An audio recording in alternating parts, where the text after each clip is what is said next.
I have been meaning to speak with you.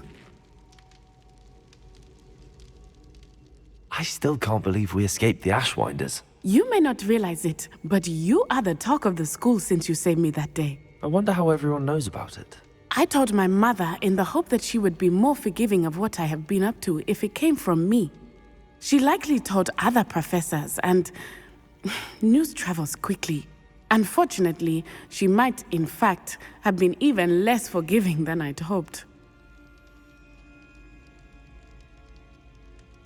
If she knew more about what you've done, I suspect she'd be proud. If she knew any more about what I've done, she would never let me out of her sight again. I'm sorry.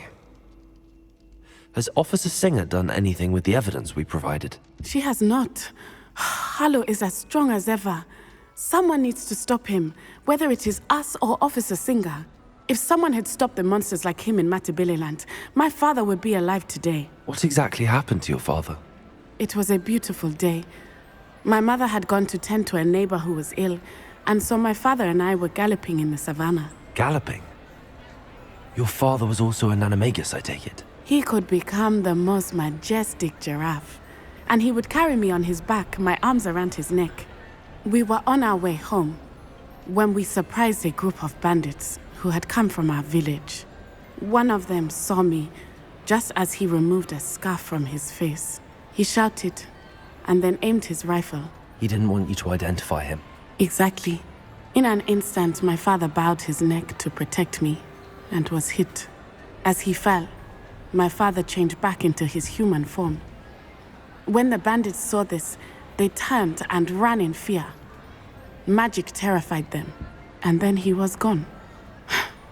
And it was all my fault. Your fault? How so? He died protecting me. If I had been capable of protecting myself, he would still be alive today. My mother and I tried to go on without him, but it became too much for us there. A few years later, we left to come to Scotland. Do you think taking down the Ashwinders will avenge your father's death? No. Vengeance is not what drives me. My father would not want that. He and my mother raised me to believe that it is a privilege to be able to fight for those who cannot.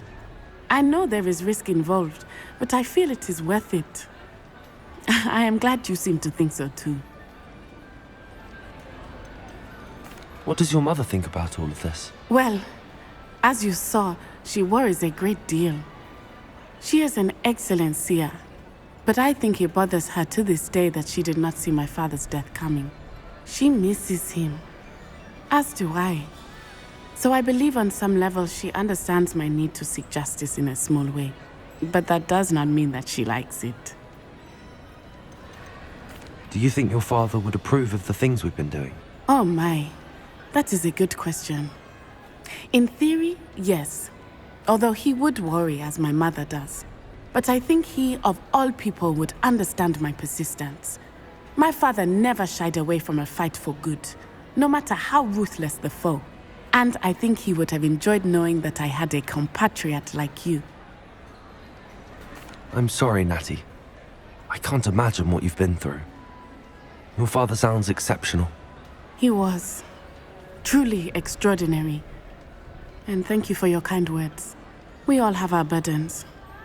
My father had a saying about that. Yes, I remember. Rain does not fall on one roof alone. Exactly. Soon you and I will put an end to the Ashwinders, beginning with Harlow. And once he is gone, we will turn our attention to Rookwood. We are making progress, and we will succeed. Thank you again for saving me. You deserve all of the praise you have received.